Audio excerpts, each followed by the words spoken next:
Catherine McLean, founder and CEO of Dylan Green, and today I have with me Juan Parra. Juan is the Director of Community Engagement at Nexamp. Thanks for joining me. How's it going? Thanks for having me.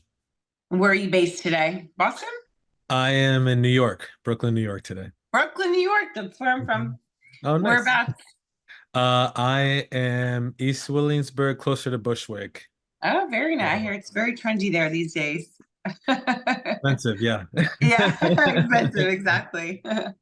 Um, so can you introduce yourself and tell us a bit about your role at Nexamp? For sure, yeah. So I'm Juan. I'm the Director of Community Engagement here at Nexamp. And so my team, what we do, most of what we do is to launch a strategy for getting more low-income households involved in community solar and signed Mhm. up for Nexamp. And we do that a lot through different types of partnerships. And then other than that, we also serve as kind of like advocates for low-income customers that are signing up for Nexamp and just really making sure that they have a good experience with Nexamp. And some of that is through the policy side, and some of that is through like working with our customer support teams. And then we're also always on the lookout for other things that might be beneficial to the communities we serve. Looking for partnerships that could help us maximize the benefits that we offer low-income households. Great. And the transition into renewables. So you received your bachelor's in management and marketing and a minor in social justice. How did you end up working in clean energy and community solar specifically?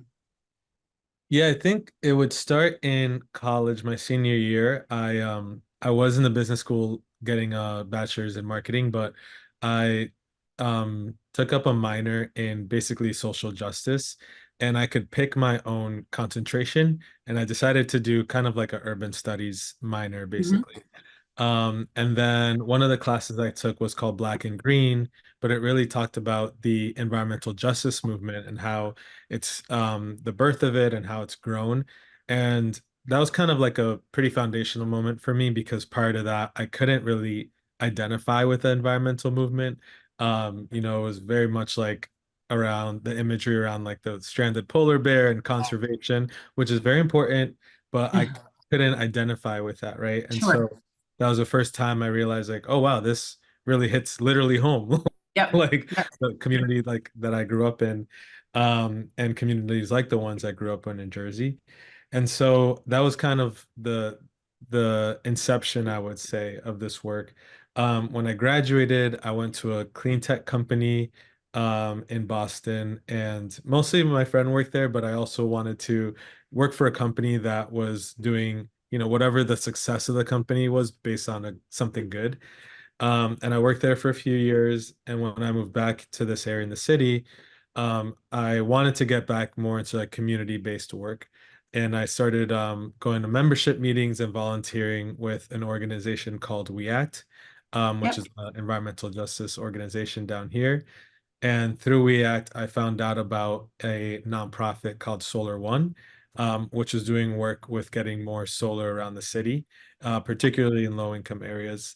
And I kind of stalked them. They stalked me. I'm not sure which one it was, but I ended up working for them for a few years. And that's really my start with solar energy. At first, we were helping low-income households get solar on their roof, mostly like affordable housing providers. And then I transitioned more to the community solar side of things. And we were working on a few community-owned community solar systems here in New York. We were learning a lot. We're learning as we went. We were Googling things like Yeah. that we probably should have known the answer to, but it Yeah. was a great learning experience, and that led to my career. I transitioned over to Nexamp after a few years, just to get kind of a more broader lay of the land. Yeah. Community solar plays out in Yeah. other. No, Amy and I, my colleague Amy and I are always Googling stuff. Yeah. Always. So yeah, it's called being intellectually curious. Yes. Yes. Yeah. We were we were Uh, Googling like how to finance community solar. yeah, yeah. One of the things that struck me by what you said that I find fascinating is the black and green class. Mhm. Um, What college did you go to? What university? I went to Boston College. Boston College. I Mhm. wonder if that's something that's taught like throughout the US, like if that's um, sort of able to be replicated, because I just think I just love how that sounds and like what it elicits. I think it's awesome. I think it's definitely more common. I've seen a lot of resumes when I was Yeah. recently hiring someone, and people that graduated in the last, 5 years or so. Obviously, it's a little biased because they're applying to an energy company, but if a lot of resumes highlight some kind of classwork with environmental justice, Yeah. Yeah. I, I think it's really interesting because Yeah. back when I went to school, 2010 or so, it was pretty unheard of, especially Yeah. even in the environmental space. And Sure. now it's very common, yeah. So you've been working in community solar, as you said, since 2017. What states are you most focused on now? And can you share some of the top lessons that you've learned in the past few years? Sure, yeah. So Nexamp is basically in every state with community solar enacting legislation. It's kind of a state by state legislation that needs to be passed. Right. And then our team, we're primarily focused on projects that have reserved capacity, reserved space for low income households. And those are in Massachusetts, New York, New Jersey, Illinois, Maryland. And then those are some active projects or projects are about to be turned on. And then we're more in planning phases in Delaware, Virginia, Hawaii, which a lot of people want to go do in-person outreach there. I can't imagine why. All right. So I think in terms of lessons, I think it's a little bit of a contradiction. Like I realize like community solar has grown very quickly. And then I step out of it and I'm like, a lot of people still don't know what community solar is. I'm very dialed into the how much it's grown because I'm looking at how many projects we have and customers and the partnerships and all that. And we're really in the weeds. And I think that tells us that, there's a lot that has been going well in the industry, that it's poised for continued growth. And then when I step back and I consider still the newness of community solar, that tells me that there's a lot that we still need to do to get this to be more widely adopted Yeah. and more having more people be familiar with it. Yeah. What are some of the best strategies you found for educating and engaging communities and getting them excited about community solar? Yeah, I think it starts with what we are offering. So even before we go out and start engaging communities, just making sure that what we're providing, what we're offering is something that is going to benefit people. And so what something our team does is we like to provide guidance. We have a policy team that's out there in the state capitals and DC, advocating for changes or updates or new programs. And part of those changes would impact how people could participate and benefit in community solar, how they would sign up for community solar, how they kind of determine if you're low income or not, in the as in a community solar project, and what the savings that the community solar project can provide you. And I think that's one of, I think, the great things about working at Nexamp is that we have everything happens under our roof. We have like Mhm. development team here, we have the policy team here, we have the customer facing team here, and that we could have that conversation, and then we could kind of start developing a product or program, whatever you want to call it, that would benefit the community that we want to work with. Because we could do great community engagement, but then if we're not offering something that people want, it's all for naught, right? Yeah. So I Yeah. think that's where it starts. And then we tend to establish partnerships with community entities that are trusted. We have my dog's just gonna come up. We tend to offer partnership with, yeah, community entities. And because we realize that like a for-profit company coming into a community particularly one that has probably been a target of like shady practices in the past. Yep. And you're coming in saying like, we're going to lower your bill. A lot of people are going to be skeptical, healthy Right. skepticism. Like, I'm from New York, like I get it. Like, Yep. somebody's offering you something for free, you're like, I don't know. Yeah. So I think we work with the partners to really provide us with that platform and establish that trust in what we're offering, which is basically savings on people's energy bills, right? Um, and so we work with our partners. We are really intentional. We try to, be good community partners. And something that people on my team have done too is like, what more can we do? What additional benefits can we bring now that we have established partnership?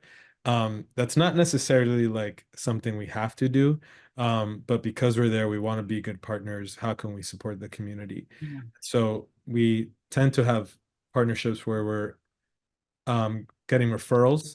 But there was a partner in Maryland that we work with that we found out they were having a shoe drive. And one of my direct reports, Stephanie, was like, let's join this shoe drive. And she got like 200 pairs of shoes for their shoe, Mhm. so it's something that I think it's really important to continue to do, is just not think about it as like, all right, we're in this partnership for this one goal of signing people up for community solar. It has to be something greater than that, and working with the community to see where other opportunities exist to support them. I love that. Go on, Stephanie. Yeah, she's great. I think it's also just like not being in your bubble, right? Like just being aware that there's like a broader need there, which is so important. So how can state and federal incentives be leveraged to maximize community benefits? Basically, we need state incentives because, um, especially if we want to provide more meaningful savings, and we want to encourage low-income households to sign up who Right. would need savings more, arguably. Um, this all costs money, right? And so incentives is really what helps us to incur those costs that would then allow us to be able to provide higher savings and enroll low-income households. Um, and that's just because it requires more intention behind it. Like I was saying, Right. there's a lot more work if Right. you want to do that partnership and that and that engagement. And so I think state incentives um, should look at kind of what other states are doing, because back to the lessons, one thing I realized is like every state looks very different. And now we're at a point with community solar where we've seen what works and what doesn't work. And then the federal side, I think the federal government through the IRA has a few what they're calling low income bonus tax credits that are meant to incentivize either development of community solar or solar in general in low income areas, or participation in community solar projects or other solar energy that reduces household energy burden. I hope that the success of the program is a clear indicator that this is something that is really something that a lot of developers and communities want. There's 6 gigawatts of applications, so it's almost 6 times as much as a program could support. Um, Wow. they received in applications. And so, I think that goes to show that this is a program that is is poised to continue to be around and for at least 10 years. Right. And there's a lot of opportunity to increase the benefits through that program. Right. And what are some of the largest challenges that remain when it comes to expanding access to community solar? Yeah, I think I'll touch on the technical Sure. development side for a bit. I'm not um, the expert on that, but I do know that one big challenge on the development side is interconnection. Yeah. And we're getting a bunch of these renewable energy assets on the grid, and the grid, there's a lot of work that needs to be done in order to support that growth. And so I definitely think there's a lot of Nexamp and a lot of people in the industry have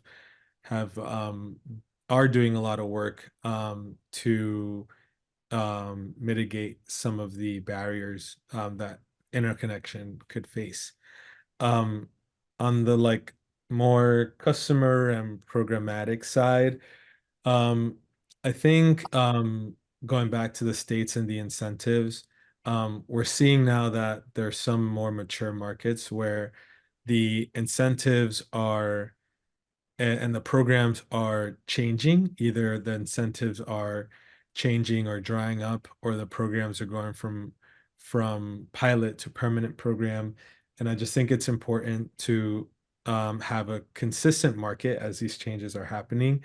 And so some states are doing that well and moving that forward, and some other states I've seen in the past some kind of dips in activity as the programs are kind of being flushed out. Right. Mm. I think, but more so than that, more on like the participation of and the adoption side is really taking a look at how we are, especially in regard to how low income households can participate. Um, Looking at that kind of customer experience, because in order the reason why Nexamp and a lot of other providers offer reserve capacity for low-income households is that we tend to offer higher savings for those households. Uh, Okay. so we could enroll anyone to any project, doesn't matter your income, but for those projects where we offer those higher savings, we need to verify that you meet the low to moderate income definition. Right. And that process of verification is set by the state program. Okay. And we push for the easiest verification method, which we call self-attestation. Basically, someone is like saying, yes, I do meet these income limits, or no, I don't. Okay. Um, and not every state has that. And so I think that is one key thing that we can continue to encourage states to consider is simplifying the enrollment and verification process. So this doesn't become another like extra step for people who are low income to take advantage of a program, Right. so Right. um and that's something that they're faced with every day. It's like if you want to do this program, you have to provide more paperwork, which to Yep. me is a form of like inequity, right? And so I Yep. think Voting, for right, example. exactly, yeah. So make the process easier, if not easy, Right. as easy if not easier than anyone else trying to sign up. And Right. then past that, I think it's looking at what's the experience after someone signs up. So now they're signed up in Nexamp and they're starting to get credits on their bill. Mhm. They pay Nexamp for those credits at a discount. I think we've seen that we need to have continued support from like utilities and regulators to on that side of the experience, so that people can continue to receive like a consistent, a foreseeable, steady flow of credits. Um, and then also working with the utilities and the state regulators to encourage participation of like LIHEAP. Um, LIHEAP participants allow us to use LIHEAP funding for community solar, and just generally provide a customer experience that I think um, is almost like a set it and forget it mindset for people that Yeah. are involved. So working through that with our utility and our regulator partners. So just want to switch topics a little bit, and I'm interested to hear about next stamps. And this number seems crazy to me. $2 billion in planned investments in Illinois, which also includes a second headquarters in Chicago. Can you Mhm. talk a little bit about that? Sure, yeah. So yeah, we recently announced our second headquarter in Chicago, which is really exciting. Hmm. The 2 billion in planned investments, it's basically the sum of like what our current and planned development pipeline is, and some of the benefits that are gonna come with that. Hmm. And so I think we have something like 75 community solar projects that are planned. Wow. So that's, part of a big part of that calculation. And so our I think it goes to show of like just growth within Nexamp, growth within the industry. And Chicago was an exciting, and Illinois in general is an exciting place for a few reasons. I think it's a place that we're seeing that the state is doing a great job of developing community solar and renewable energy. Um, and we're also, the location was something that was great for us because of it's centrally located in the country. And then one thing that was also really exciting about Illinois is that they have kind of a framework of work for equitable workforce requirements, basically. Right, Um, and so we can now kind of like use Illinois as our to set up some of these workforce programs, some of which are existing, some of which are new. And then we could then scale those programs out to other areas. And so kind of leveraging Illinois' framework to help build what that program could look like, or those programs, and then right. hopefully trying to replicate that in other areas. So another announcement Nexamp recently made was about its partnership with Heliene on 1.5 gigawatts of American-made solar modules, Mhm. which was the largest ever community solar module order in US history. Can you share more about this?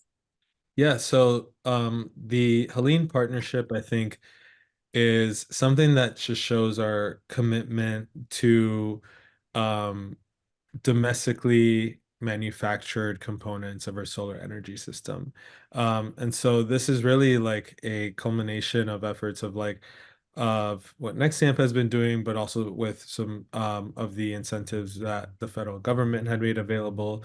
And we really wanted to secure a partnership with a a company that could help us meet our goals for development through domestic manufacturing.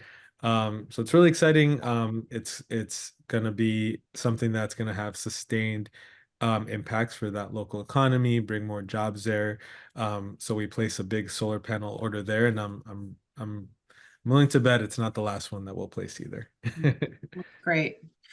Nexamp Solar and Storage Construction Rotational Program, Solar Sunrise.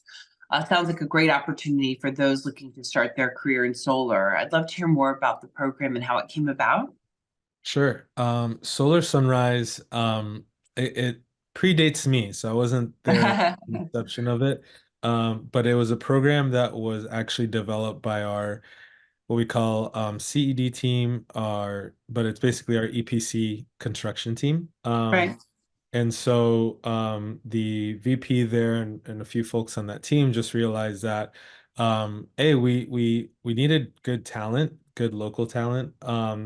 And B, there was a opportunity to hire folks from local communities that might not have had past experience in solar.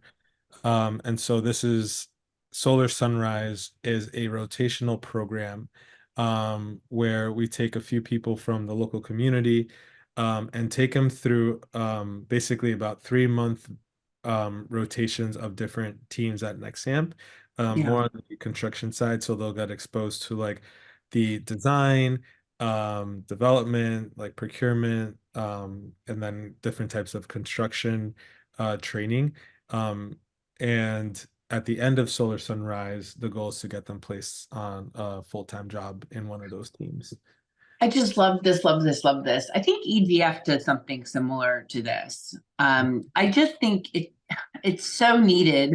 And I think it also just gives people an opportunity to see if there's a certain part of the life cycle that they're really excited about, right? So they Yeah. might think, oh, I really want to do procurement. And then they might get into it and be like, actually, I don't like procurement. I really like being out in the field. Like it's just, I think it gives them an opportunity to kind of explore a few different areas before they commit to what they're going to do full time. Yeah, I totally agree. And I think we traditionally with energy and solar energy workforce programs, there has been much more programs leaning towards the on the field construction, which Right. which are programs because those are programs that we can also hire folks that have limited experience in the field or in solar energy and get them trained up. In fact, we have a separate workforce program called Construction Catalyst that's more training people to be construction managers, so more on the field. Right. But one thing I like about Solar Sunrise is that it kind of shows another opportunity for like a workforce program in the solar industry. It's more in the office. Yeah, It's a different set of skills, and totally. so we're able to offer it to different people who are interested in different things. Yeah. Yeah, no, I love that. So my final question is around DEIJ and clean tech, something I've talked extensively about. We've highlighted a lot of your experience in clean energy. From your perspective, why do you think it's important to increase diversity in our industry? Yeah, I think it's very important. Just thinking about my role and the work that our team does. Um, I think we our team is establishing partnerships with local nonprofits, local community-based organizations, doing a lot of face-to-face outreach. And I think a lot of the communities that we are working with or we hope to work with, they're diverse communities. They're mostly Latino, mostly Black, Right, um, maybe don't speak Spanish or don't speak English as their first language. right, So I think just generally speaking, um, if community solar and solar energy or renewable wants to reach a broader audience, you are probably going to be more successful in doing that if you have people on your team who that audience can relate to in one way or another, right? like And look like the community that you're trying to engage with. yeah, What a exactly. concept. Yeah, right. I know it's like, This is but groundbreaking. but I think more so than that, there is just so much conversation about community solar and how it's going to tie in with Justice 40 and environmental justice and low income access Right, and really want to democratize community solar, which is great. And I think if you want to democratize it, like got to look at the, I don't know, who's a part of the democracy, right? And so I right, think right. it's not just something that's good to do. It's not something that um it's like, yeah, it's not just something that's good to do. I really think that we have to do this if we really want to meet the goals that we're setting up for ourselves as an industry when it comes to getting community solar and renewable energy in general to be um something that's more common and widespread, especially if we want some of those benefits um, to reach the communities that we intended to reach.